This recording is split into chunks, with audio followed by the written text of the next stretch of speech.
লুটপাটের 1.5 লাখ কোটি টাকার সম্পদ জব্দ, জানালেন প্রেস সচিব। ফিরিয়ে এনে জনকল্যাণে ব্যবহার হবে, জানালেন গভর্নর।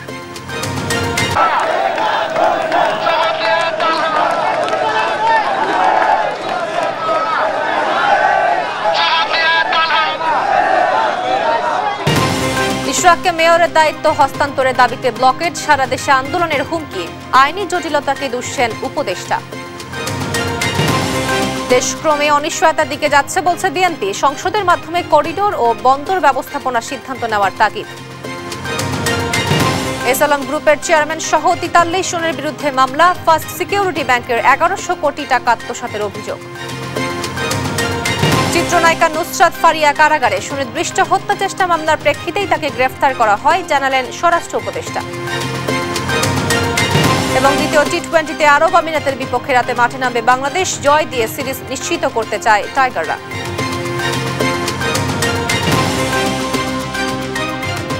সংবাদ সন্ধ্যায় দেখছিলেন শিরোনাম। পুরো সংবাদ জুড়ে আপনাদের সঙ্গে আছি আমি তো আফরোজ। এবার বিস্তারিত। দুর্নীতিবাজ ও লুটপাটে জড়িতদের থেকে উদ্ধার অর্থ ও সম্পদ জনকল্যাণে ব্যবহার করবে সরকার। এজন্য একটি তহবিল করা হবে বলে জানান বাংলাদেশ ব্যাংকের governor doctor Ahsan H Mansur. আইনের আলোকেই সবকিছু করা হবে জানিয়ে তিনি বলেন, পাচার হওয়া অর্থ ফেরাতে 4-5 বছর সময় লাগতে পারে। আরও জানাচ্ছেন এনআই নাহিদ। পাচার টাকা পুনরুদ্ধারের অগ্রগতি নিয়ে উচ্চ পর্যায়ের বৈঠক করেছে সরকার। সোমবার সকালে প্রধান উপদেষ্টা ডক্টর মোহাম্মদ ইউনূসের সভাপতিত্বে তার সরকারি বাসভবন যমুনায় বসে এ বৈঠক। পরে ফরেন সার্ভিস একাডেমিতে সংবাদ সম্মেলনে বৈঠকের বিস্তারিত তুলে ধরা হয়। প্রধান উপদেষ্টার প্রেস সচিব জানান, অস্থাবর সম্পত্তি যেটা ফ্রিজিং হয়েছে, এটা অস্থাবর সম্পত্তি হচ্ছে 42,614.27 কোটি টাকা, আর মিলিয়ন ডলারের সেটা হচ্ছে যে 20.78। এগুলো হচ্ছে ফ্রিজিং। এটা হলো সেকেন্ডটা। প্রথমটা হলো অ্যাটাচমেন্ট, আমরা যেটা বললাম 1,30,758.7 ও 7 কোটি টাকা এবং মিলিয়ন ডলার, আর বিদেশে হচ্ছে 164। এটা হচ্ছে অ্যাটাচমেন্ট। আর বাংলাদেশ ব্যাংক গভর্নর জানান, পাচার হওয়া অর্থ ও সম্পদ উদ্ধারে বিদেশি প্রতিষ্ঠানগুলোর সঙ্গে যোগাযোগ হচ্ছে। 1 বছরের মধ্যে বিদেশে থাকা সম্পদ জব্দ করা সম্ভব বলেও আশা জানান গভর্নর।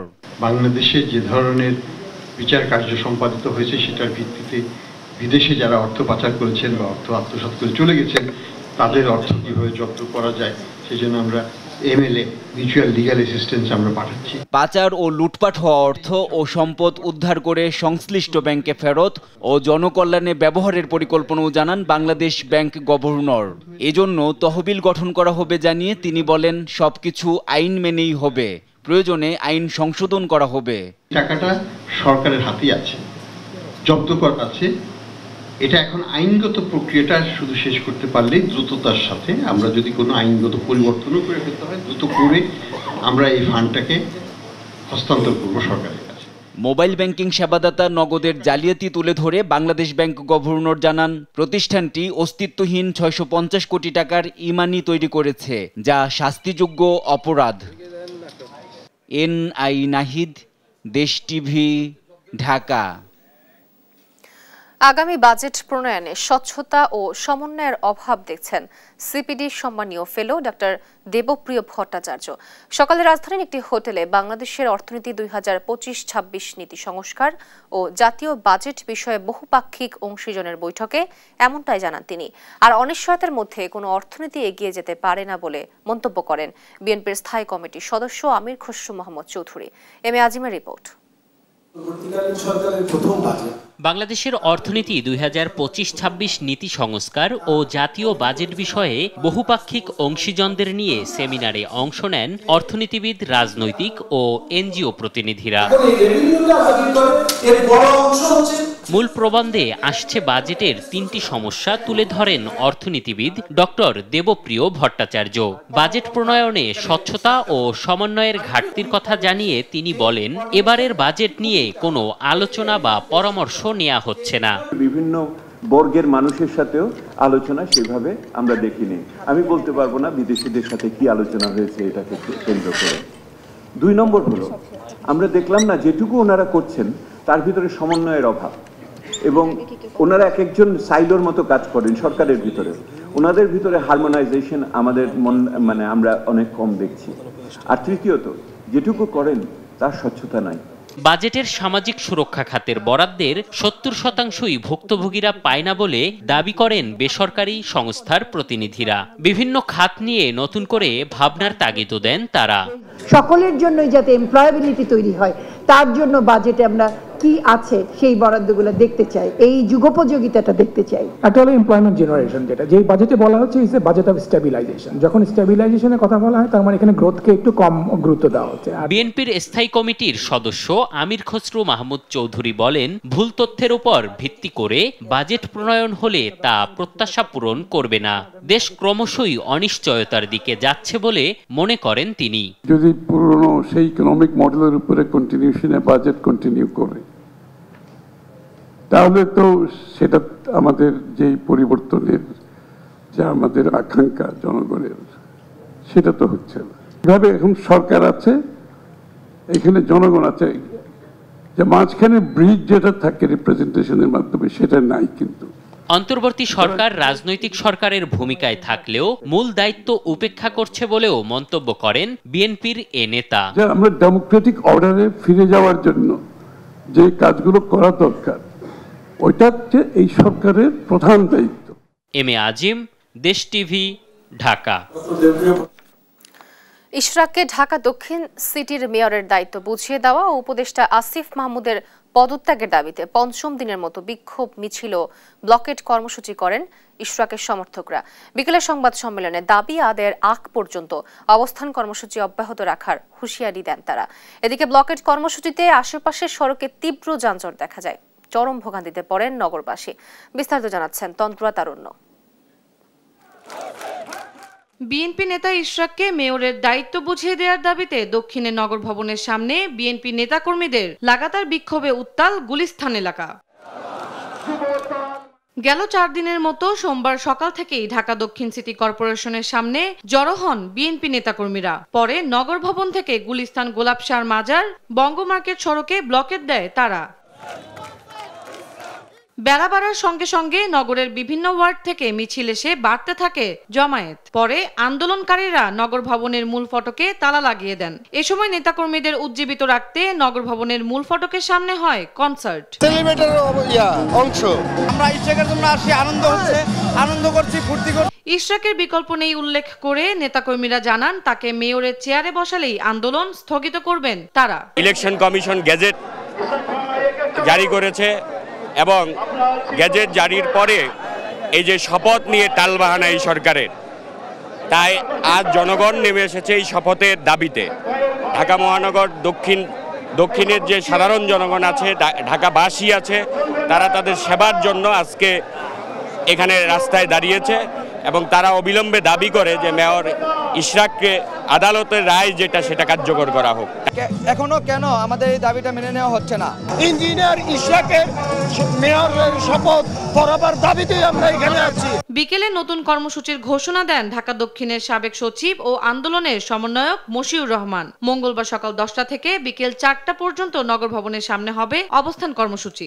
আগামী দিন সকাল 10টায় আমরা এখানে আসব সদল বলে। এখানে এসে নগর ভবনের সামনে আমরা অবস্থান কর্মসূচি নিব। তবে আপনারা সামনের কঠিন কর্মসূচির জন্য প্রস্তুত থাকবেন। এদিকে বিএনপির ব্লকেরে যানজটে অচল হয়ে পড়ে আশেপাশের সড়ক। এতে চরম ভোগান্তিতে পড়েন নগরবাসী। সাধারণ পাবলিকের যে যাতায়াতের যে রুটগুলো, সেগুলো যদি তারা ব্লক না করে সেক্ষেত্রে জনসাধারণের জন্য ভালো হবে। ভোগান্তি এড়াতে দ্রুত এই সমস্যার সমাধান চান নগরবাসী।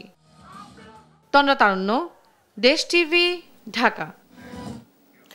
অন্তর্বর্তী সরকারের কথা অনুযায়ী ডিসেম্বরের মধ্যে নির্বাচন করতে কোনো বাধা নেই বলে মন্তব্য করেছেন বিএনপির স্থায়ী কমিটির সদস্য নজরুল ইসলাম খান। আর করিডোর ও বন্দর ব্যবস্থাপনায় সিদ্ধান্ত আসতে হবে সংসদ থেকে বলে মন্তব্য করেছেন বিএনপি চেয়ারপারসনের উপদেষ্টা জয়নুল আবেদিন ফারুক। সাইফুল রিপনের প্রতিবেদন। নির্বাচন বানচালের ষড়যন্ত্র প্রতিহতকরণ ও বিএনপির ভারপ্রাপ্ত চেয়ারম্যান তারেক রহমানের স্বদেশ প্রত্যাবর্তনের প্রতিবন্ধকতা দূরীকরণের দাবিতে জাতীয় প্রেস ক্লাবে সমাবেশ করে 12 দলীয় জোট। আমরা নির্বাচন নিয়ে আপনার পক্ষ থেকে স্পষ্ট ঘোষণা চাই। প্রধান অতিথির বক্তব্যে বিএনপির স্থায়ী কমিটির সদস্য নজরুল ইসলাম খান বলেন, অন্তর্বর্তী সরকারের কথা অনুযায়ীও ডিসেম্বরে নির্বাচন হতে কোনো বাধা নেই। নির্বাচন ডিসেম্বরের মধ্যে করতে বাধাটা কোথায়? আপনারাই যা বলতেছেন তাতেই তো কোনো বাধা নাই। আপনি ক্ষমতায় যাওয়ার স্বার্থে আপনি সংগঠিত হওয়া বা আপনার জোট বানানো ইত্যাদি করার জন্য যে সময়, ওইটা নেওয়ার জন্য গত 17 বছর ধরে যারা তার গণতান্ত্রিক অধিকার প্রয়োগের অধিকার থেকে বঞ্চিত হয়ে আছে, আবার যে তরুণ প্রজন্ম আজ পর্যন্ত ভোটই দিতে পারে নাই, এবং দেশে একটা নির্বাচিত সরকার কায়েম হওয়ার মাধ্যমে দেশের রাজনীতি, দেশের অর্থনীতি, যে সমাজ আরো সংগঠিত এবং সক্ষম হওয়ার যে সুযোগ, সেটা থেকে বঞ্চিত রাখবেন?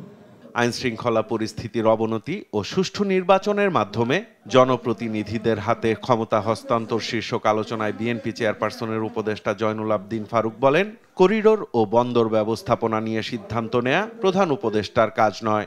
করিডোর আপনার দায়িত্ব না, এটা আপনার কাজ না, এটা কাজ হলো নির্বাচিত সরকার। আপনি যেরকম আছেন এরকম বহু গুণীজন ব্যক্তি, বহু দক্ষ লোক, পথ চালাবার মতো লোক আছে, বিদেশের হাতে তুলে দেওয়ার কোনো দরকার। ষড়যন্ত্রের কারণেই এখনো অন্তর্বর্তী সরকার নির্বাচনের রোডম্যাপ দিতে পারেনি বলেও দাবি করেন জয়নুল আবদিন ফারুক। হাসিনার কিছু কিছু দোষর আপনার আশেপাশে এখনো বসে আছে, তার প্রমাণ করিডোর, তার প্রমাণ নির্বাচন দেরিতে করা, বিলম্বিত করা, সুনির্দিষ্ট তারিখ না দেওয়া। সাইফুল রিপন, দেশ টিভি, ঢাকা। প্রায় 1100 কোটি টাকা ঋণের নামে আত্মসাতের অভিযোগে এস আলম গ্রুপের চেয়ারম্যান সাইফুল আলমের বিরুদ্ধে মামলা করেছে দুদক। বিগত সরকারের সময় এস আলমের নিয়ন্ত্রণে থাকা ফার্স্ট সিকিউরিটি ইসলামী ব্যাংক থেকে এই অর্থ লুটপাটে 43 জনকে আসামি করা হয়। এদিকে ঢাকা কাস্টমস কমিশনার মোহাম্মদ জাকির হোসেন ও এলজিডির প্রধান প্রকৌশলী সহ 3 জনের বিরুদ্ধে অনুসন্ধান শুরু করেছে দুদক। বিস্তারিত ফজলে আদিত্যের রিপোর্টে। পতিত আওয়ামী লীগ সরকার আমল জুড়ে ক্ষমতার প্রভাব খাটিয়ে একের পর এক ব্যাংক দখলে নেন এস আলম গ্রুপ। অভিযোগ রয়েছে নাম সর্বস্ব প্রতিষ্ঠানে ঋণের নামে হাজার হাজার কোটি টাকা ব্যাংক থেকে লুটপাট করে দেশের আর্থিক খাতকে ভঙ্গুর দশায় পরিণত করার। বিএফআইও থেকে পাওয়া দুদকের তথ্য বলছে, অন্তত 4 ব্যাংক থেকে 1,78,000 কোটি টাকা সরিয়েছে এস আলম গ্রুপ। পট পরিবর্তনের পরে অনুসন্ধানে নেমে মিলেছে ভয়াবহ ব্যাংক লুটের প্রমাণ। সোমবার ফার্স্ট সিকিউরিটি ইসলামিক ব্যাংক থেকে ঋণের নামে প্রায় 1100 কোটি টাকা আত্মসাতের অভিযোগে এস আলম গ্রুপের চেয়ারম্যান সাইফুল আলম সহ সংশ্লিষ্ট 43 জনকে আসামি করে আলাদা 2টি মামলা করেছে দুদক। পরস্পর যোগ সাজসে অপরাধমূলক অসদাচরণ ও বিশ্বাস ভঙ্গ করে জালিয়াতির মাধ্যমে 548 কোটি টাকা বিভিন্ন নাম সর্বস্ব হিসেবে সমন্বয়ের মাধ্যমে আত্মসাৎ করা হয়েছে। এদিকে ভ্যাট অনলাইন প্রকল্পে কোটি টাকা লোপাটের অভিযোগে ঢাকা কাস্টম কমিশনার মোহাম্মদ জাকির হোসেনের বিরুদ্ধে অনুসন্ধান শুরু করেছে সংস্থাটি। পাশাপাশি স্থানীয় সরকার প্রকৌশলী অধিদপ্তরের প্রধান প্রকৌশলী আলী আক্তার হোসেন এবং সাবেক প্রধান প্রকৌশলী ওয়াহিদুর রহমান সহ 3 জনের দুর্নীতির খোঁজে মাঠে নেমেছে দুদক। ফজলে আদিত্য, দেশ টিভি, ঢাকা। দেখছেন সংবাদ সন্ধ্যা। মঙ্গলবারের মধ্যে ইশরাক হোসেনকে মেয়র হিসেবে শপথ না পড়ালে সারা দেশে আন্দোলন ছড়িয়ে পড়বে বলে সতর্ক করেছেন বিএনপির স্থায়ী কমিটির সদস্য সালাউদ্দিন আহমেদ। বলেন, আদালত ও নির্বাচন কমিশন মেয়র ঘোষণা করলেও সরকারের কিছু উপদেষ্টা সেটি মানছেন না।